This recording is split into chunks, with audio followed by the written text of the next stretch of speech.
With this broom, I sweep their luck, I sweep their wealth, I sweep their joy. All shall leave them and become mine alone. They thought she was just a kind market woman, always sweeping at dawn. But each stroke of her broom wasn't cleaning dirt, it was sweeping destinies. And when she pulled out a single paper money, even the biggest shops never knew they were trading their customers and losing their monies for her cause. Her name? Asenka, the woman with the broom of doom. Asenka was not like the other market women. She was a petty trader, the kind who never had much to sell. Today she might sit with a few baskets of tomatoes, tomorrow with a tray of mangoes. Some days her stall would be completely empty, yet she still came and sat with a smile as if business was good. But there was one thing Asenka never failed to do: her early morning sweeping. Every dawn, she took her broom and swept her little corner of the market, and not just hers. She extended it to her neighbors' corners too. Such a kind woman, the traders would say. She loves cleanliness, others would praise, but the truth was far from kindness. You see, Asenka's broom was no ordinary broom. It carried a secret, a dark charm placed upon it by a witch she once visited. Desperate for her business to prosper, Asenka had gone seeking help, and the witch gave her two things: a magical broom and a black clay pot. With this broom, the witch said, you shall sweep not only the dust of the market, but also the fortune of other traders. Sweep their paths, sweep their frontages, and with every stroke, their customers will walk to you. Then the witch pointed to the pot. Inside, Asenka was to dip a high currency note each morning. When she pulled out, she would carry to a big, prosperous shop to break into change. That simple act, exchanging the note, sealed the ritual. But there was one strict warning. Any note you take from this pot must never return to your house on the same day. If it does, it will carry back with it a curse upon you. Asenka obeyed this rule with utmost care. She was clever. Each time she performed the ritual, she made sure to go far, sometimes to the other end of town, to change the money. And she timed it well, often just before heading home, so the note could not possibly find its way back into her hands. And so, the market women thought she was simply a tidy neighbor. But in truth, with every sweep of her broom, Asenka was quietly stealing their customers, drawing their fortune into her empty stall. As time went on, Asenka's fortunes grew in strange and sudden ways. His stall was never filled with much, sometimes just a few baskets of tomatoes, other times a tray of fruit or small item. Yet each evening, when she returned home, she found bundles of money already waiting, neatly piled on her bed as if unseen hands had delivered them. While Asenka danced for joy over her treasure, the story was very different for others. Big shop owners, men and women who had traded for years, began to complain of money vanishing. Safes and lockers, whether in their homes or shops, mysteriously grew lighter overnight. Some traders accused their spouses or apprentices of being responsible. Some were arrested by the local vigilantes and taken away for questioning. They could not explain it, but the truth was simple. Once Asenka's enchanted note was mixed with their earnings, their wealth would slowly drain away, carried back into her hands. And so, while others sank into sorrow and confusion, Asenka rose higher. No one noticed how quickly she was advancing. From selling mere tomatoes, she added bags of rice, beans, and wheat. Within months, her once petty stall transformed. In less than a year, she had rebuilt it completely, stocking it with rolls of expensive fabric, silk, lace, cotton, and she dressed the part of a wealthy market woman. The other traders shook their heads and whispered, what a hard-working woman. Fortune must love her. But only Asenka and the witch who gave her the broom knew the true secret behind the booming trade.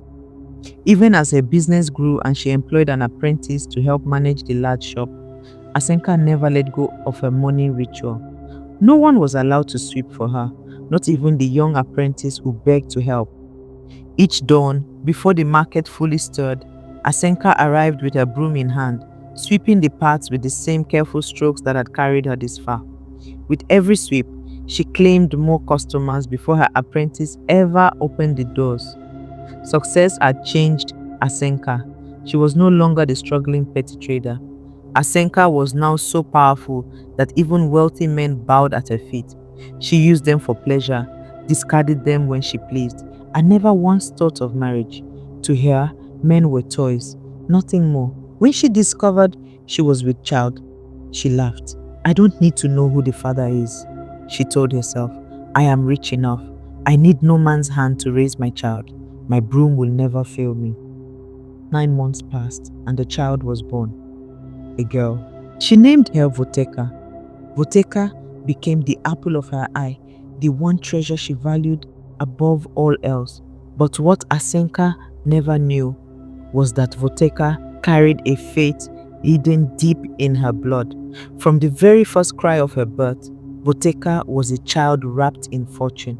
Her mother doted on her endlessly, dressing her in colorful frocks, far finer than what other market children wore.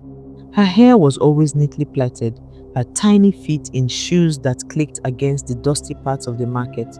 By the time she was 3, everyone in the marketplace knew her name. Whenever Asenka brought her to the stall, customers' eyes would light up. They would reach into their bags to pull out biscuits, sweets, or even small coins just to press into her little hands. Some would rush to the cold room and return with sachets of ice cream or soft drinks, saying, "This is for Asenka's princess." The market women smiled at her as she skipped past, calling out, "Voteka, our golden child." She was the center of attention, a favorite of all, and Asenka swelled with pride each time. At 5 years old, she had grown so attached to the market that she often toddled down the aisle of stores, collecting gifts as if the place itself adored her. And the strange thing was this: whenever she walked through, Asenka's shop would be flooded with buyers. It was as if Voteka herself carried the same magnet her mother's broom once commanded. At 7, her laughter rang like music in the market square. Traders would pause their haggling just to watch her play with dolls behind her mother's counter. Sometimes, when Asenka stepped away, customers would linger just to see the child smile. "Ah, Voteka is blessed," they whispered. Fortune follows her steps, and Asenka, filled with motherly pride, would nod and think to herself, "Indeed, my daughter is my crown. My broom brought me wealth, but Voteka will keep it forever."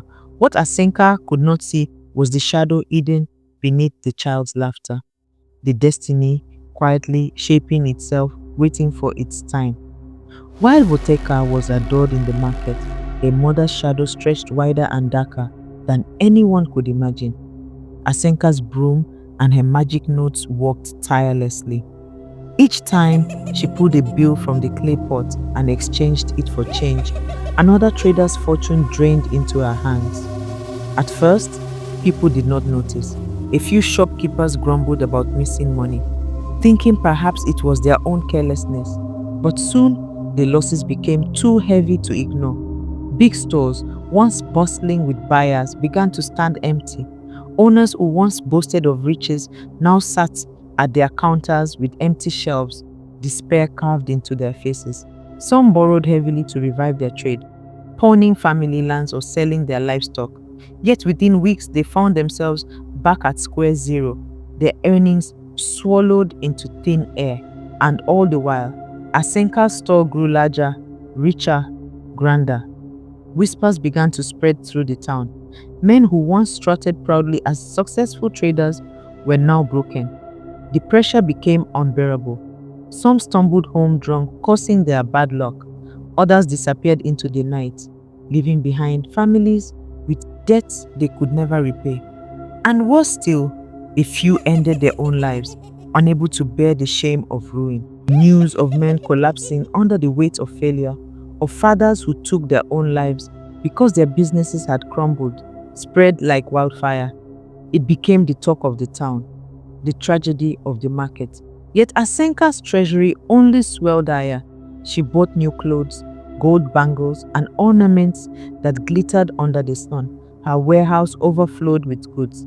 She built a house finer than any in her street, and still money piled up in her coffers as if it had wings and chose her alone. Neighbors watched in silence, torn between envy and fear. None dared to speak against her. To all eyes, Asenka was simply the woman fortune had chosen to bless. But the truth was clear. The more the town bled, the fatter Asenka's pocket grew, and somewhere deep in the shadows of her wealth, a curse was gathering strength, a price waiting to be paid. It was not everyone who remained blind to Asenka's rise. Among the many traders ruined by her sorcery was a cloth seller named Kweku. Once his shop had been one of the busiest in the market. Customers flocked to him daily, and he prided himself on being able to provide for his family. But then, as if overnight, everything collapsed. His money began to vanish. At first, it was small, a missing note here, a little shortfall there, but soon whole bundles disappeared from his locker. By the time he realized how much he had lost, it was too late. His stall emptied, his debts rose, and his family abandoned him. Kweku watched in despair as his neighbor Asenka, once a mere petty trader, rose to wealth. She stocked the very fabrics he had once sold, attracting buyers who had once filled his own store. The more she shone, the more his life crumbled. Something he thought was not natural. And then he noticed. Though Asenka's shop was full and her customers paid her with all kinds of denominations, big notes, small notes, even coins, she still made it a habit to run about the market seeking change. Change, always with a single note clutched tight in her hand. Suspicion burned in his mind.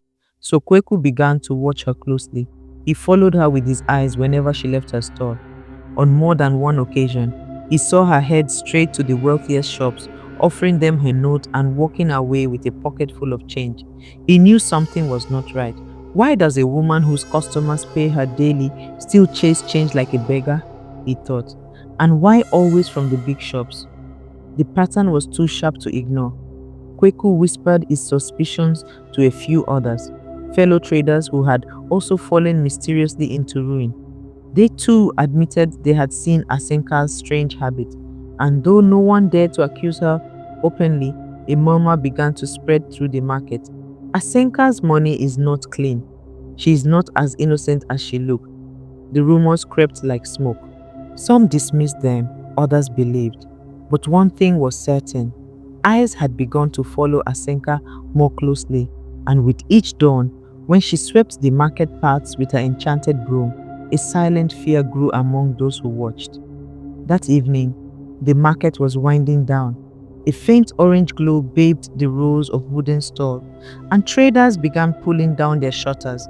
Yet Asenka's shop still buzzed like a hive. Customers pressing in, coins clinking, notes rustling. At the center of it all stood Asenka, her face glowing with pride, and little Voteka beside her.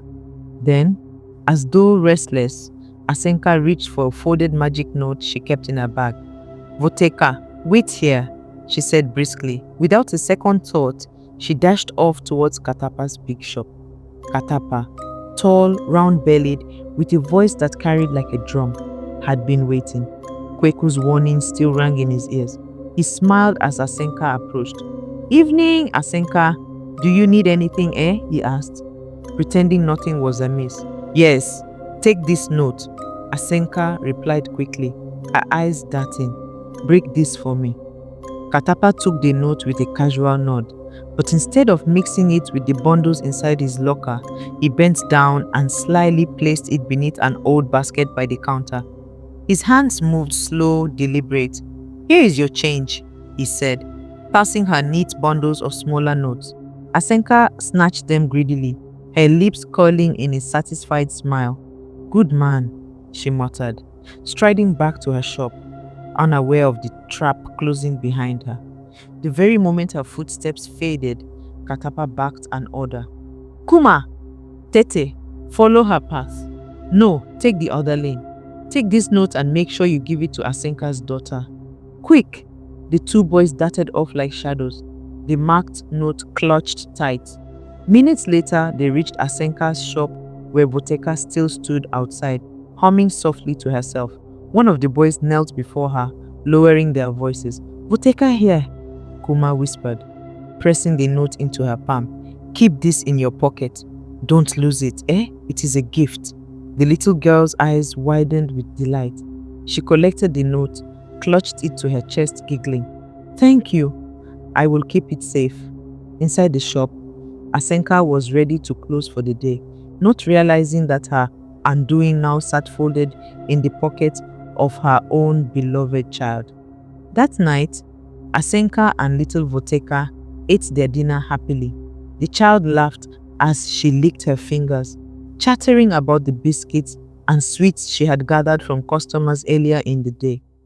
Asenka's heart swelled with pride as she looked at her daughter, her only treasure, the one thing that no amount of riches could ever replace. After dinner, Voteka skipped off to her room, humming. Asenka lingered a little while, then moved to the secret chamber where she kept her wealth. She pushed the door open and gazed upon the piles of money stacked like walls, bundles upon bundles, more than any mortal hand could count. A deep smile spread across her face. "All mine," she whispered, her voice thick with greed. "And tomorrow there shall be more." With that, she locked the chamber and lay down to sleep, her spirit bloated with joy. But at exactly midnight, a piercing scream shattered the silence. It was Voteka. Asenka leapt from her bed and ran into her daughter's room, panic twisting her chest. What she saw stopped her cold. Voteka's small body was lifted high above the bed, hanging in the air as though an invisible hand held her. Her eyes rolled back, her arms spread wide, her hair floating as if caught in a storm. "No! Voteka!" Asenka screamed, reaching out helplessly. Before she could take another step, the child's body shuddered violently, and then, in one dreadful instant, Voteka splintered into dust, scattering into the air like broken ash. The room fell silent. On the bed, where her daughter had lain, rested one lonely note, the very same currency Asenka had carried to Katapa's shop the evening before. Her hands trembled as she picked it up. The note was cold to the touch, almost alive. A sharp cry tore from her throat as the truth sank in. Her wealth had not only ruined the town, it had now claimed her own child. Asenka fell to her knees, clutching the note, wailing into the darkness of the night. In shock and despair, Asenka clutched the cursed note to her chest and stumbled back into her treasure room. But the moment she opened the door, her heart stopped. The heaps of money she had built over the years, the walls of treasure that once made her feel untouchable, were no more. Before her eyes, the bundles began to crumble into dust, one after the other, until the air was thick with the ashes of her greed. She reached out to grab them, but her fingers met only powder. "Asenka's fortune is gone forever," whispered the shadows. At that very moment, a strange glow lit up the sky. A mighty shop, the pride of the market, had caught fire. Flames licked its walls with a fury no man could contain. Traders shouted, buckets of water poured deep. But the more they tried, the fiercer the fire grew. Yet not a single spark touched the neighboring shops. Only Asenka's empire burned. By midnight, the news reached Asenka, and like a mad woman, she ran barefoot to the market. She arrived to find only blackened ruins where her wealth once stood. The same people who once envied her now stood watching in silence. No one came to console her. They had heard of her evil deeds, the ruin she had brought upon others, and in their hearts, she was already condemned. Asenka collapsed before the ashes, beating the ground with her fists, crying until her voice cracked. But by morning, the judgment of the town was swift and cold. She was ordered to leave at once, never to return. Banished and broken, she wandered until she reached a forgotten village at the edge of nowhere. There she found an abandoned hut, leaning and torn, where she hid herself away. She spoke to no one. She welcomed no visitors. She withered slowly in silence until her breath gave out, and her story ended in loneliness. But it did not end completely. Till this day, They say if you are bold enough to travel to the ruins of that lonely village and you find the hut where Asenka died, you will hear the faint giggle of a little girl at midnight. Some swear it is Voteka, Asenka's daughter, still bound to her mother's curse. Others say it is the sound of greed that never sleeps. Either way, no one stays long enough to find out.